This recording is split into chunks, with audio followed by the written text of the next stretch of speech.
Կլիման անբարենպաստ արդեն Ծիրանի համար ստեղ, մոտ մի շաբաթ անձրևները ստեղ սկսվավ, դրանից հետո անմիջապես ցրտարարություն եղավ ու հիմա նայում ես ամեն մի ծառի վրա երևակայի 5-10 հատ ցողոլ կճարվի վրան։ Վերջին անձրևները, հետո նաև ցրտահարությունը քշել տարել են գյուղատնտես Համլետ Քորողլյանի բերք բարիքը։ 2 տարի առաջ էր գյուղապահովագրության պայմաններին ծանոթացավ, չհավանեց։ Հիմա նույնիսկ չի հիշում, թե կոնկրետ ինչու այսպես բերքը չապահովագրեց, հիմա փոշմանում է, թեկուզ վատ պայմաններով ապահովագրությունից պետք է օգտվեր։ Պայմաններ կար, որ ոսորսերը չգիտեմ, խի դուրս չեկավ, չարեցինք, ռոզի մի քիչ կար բերք, երևի դրա համար որ չուզեցանք գումար ծախսեինք, բայց հիմա որ նայում ասենք անցած տարի արդեն սենց կլիման անբարենպաստ է, չգիտեմ,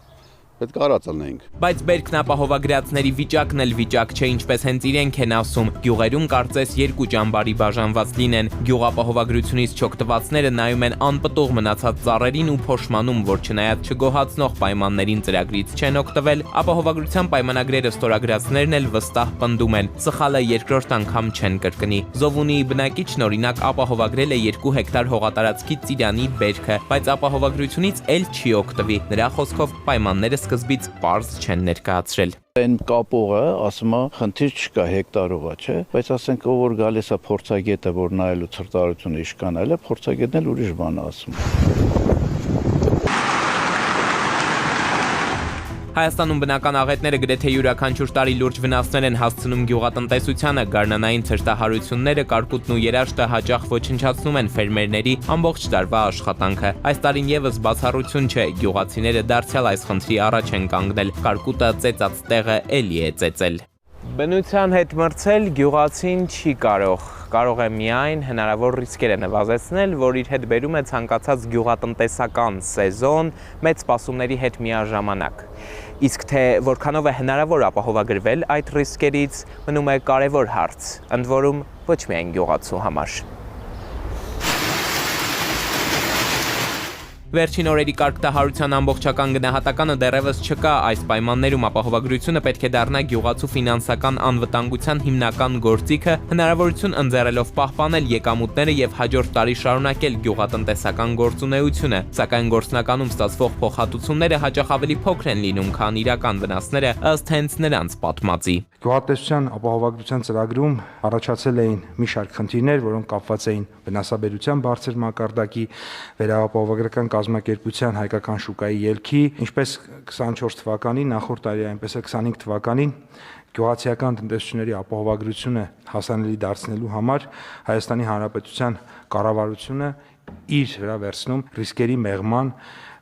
մի զգալի մասը։ Սա 2025-ին նախորդ տարի կառավարությունում լավ գիտեին գյուղացու կրած վնասների չափը մեծ էր, իսկ յուրաքանչյուր տարի միայն աջակցության ձեռք մեկնելը ժամանակավոր լուծում, ինչպես հենց էկոնոմիկայի նախարարը բանաձևեց, սրա փոխարեն կարևորելով համակարգային լուծումներ գտնելու անհրաժեշտությունը։ Եթե հիդրոթերապևտաբանական համակարգը անհրաժեշտ ենթակառուցվածքներով չկարողանանք հասցնել համալրել, ապա նույնիսկ շարունակի համակարգի ռիսկայնությունը մնալ։ Ենթակառուցվածքների համալրման համար 2025-ի բյուջեով առանձին միջոցներ նախատեսել էր գործադիրը, բայց Մեր մոտ ստեղ այս տարածքները արդեն կառետաները չի աշխատում, գյուղապետարանը, միգուցե քաղաքապետարանը ոռոգման ջուրը կարողան անեն խողովակներով, որ կարողանանք բերենք հասցնենք, որովհետև ճանապարհներին շինարարություններ է գնում, հողերն են գնում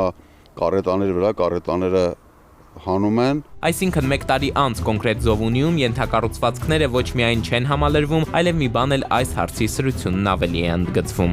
Վերադառնալով ապահովագրությանը, հիմա մեր երկրում ապահովագրվում է 13 մշակաբույս, ծրագիրը ներառում է կարգտահարության, հրդեհի, գարնանային ցրտահարության, երաշտի ռիսկերը։ Սակայն գյուղատնտեսներն ու ոլորտի մասնագետները պնդում են, թե գնահատման մեխանիզմների հետ կապված դեռևս բազմաթիվ խնդիրներ կան։ Հայկական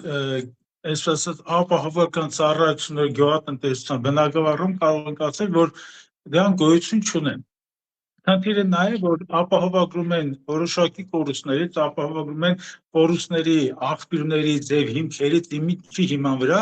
Հայաստանում որպես կանոն դրանք այն կարգի ֆիլտրած ապահովագրության ցանկեր են դառնում, որ գյուղացին պրակտիկորեն հնարավորություն չի ունենում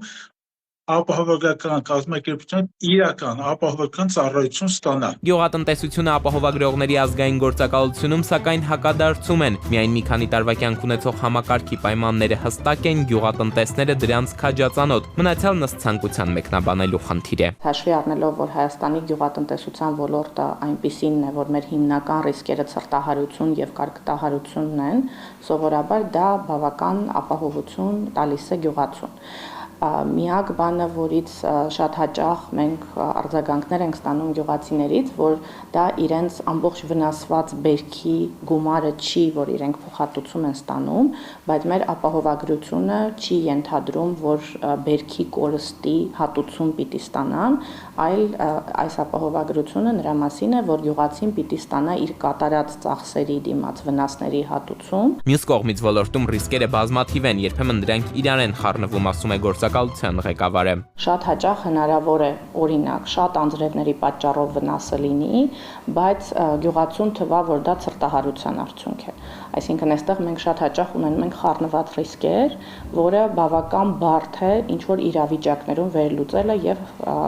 ապացուցելը։ Բերքն ապահովագրող գյուղացիները շատ չեն, այդ պատճառով էլ նաև լայն չէ այն ծածկույթը, որը մեր երկրում այսօր ունի գյուղապահովագրությունը։ Պարզ ասած, ապահովության ավելի մեծ չափաբաժին գյուղացին չի զգում նաև, որովհետև սահմանափակ են ապահովագրական պայմանագրերի ցանկերում ներառված հնարավոր դեպքերը, որոնց պատահելուն պես գյուղատնտեսը փոխհատուցում պիտի ստանա։ Սա ըստ տնտեսագետի այն պատճառով, քանի որ հողի հետ գործանողների հույսն այլ տեղում է։ Գյուղացի միշտ հույսը դնում է նրա վրա, որ պետության կողմից ինչ որ արհավիրքների, սառնամանիքների, ցեղահարությունների պարագայում պետության կողմից պետք է սուբսիդավորվի եւ ձեռի ստանա ընդհանրենք իր չհաճեցած բերքի ընդհանրենք արժեքը կամ գոնե մի 50-60%։ Դա խնդիրը այդտեղ խզում կա ապահովական ընկերությունների պատկերացումների եւ գյուղացիների սպասումների միջեւ։ Այն, որ խզում կա, կողմերի հակասական մեկնաբանություններն են նաև հաստատում, ինչ վերաբերում է պետության օգնության ձեռքին, ապա դա նախ դուրս է այն սահմաններից, որտեղ արդեն իսկ գործում են ապահովագրականները, բայց արտակարգ իրավիճակներում էլ առանց դրա գյուղացու դժվար օրերն ավելի դժգույն կդառնան, համոզված են մասնագետները։ Օրինակ Զովունիի դաշտերում նոր հիվանդություն է տարածվել, ասում է գյուղատնտեսը, բուժման կուրսեր են պետք առնվազն 5-ը, ինքն իր միջոցներով հազիվ 2-ն է արել, մյուսների համար գործադիրի կողմն է նայում։ Վրեն սպիտակ կալորիկներ ալնում ու փչանում է։ Կառավարությունը կարողանա գոնե սուբսիդավորում անի բուժման տեսակետով, բուժումները գոնե դեղերը սուբսիդավորի մենք կարողանանք մի քիչ էժան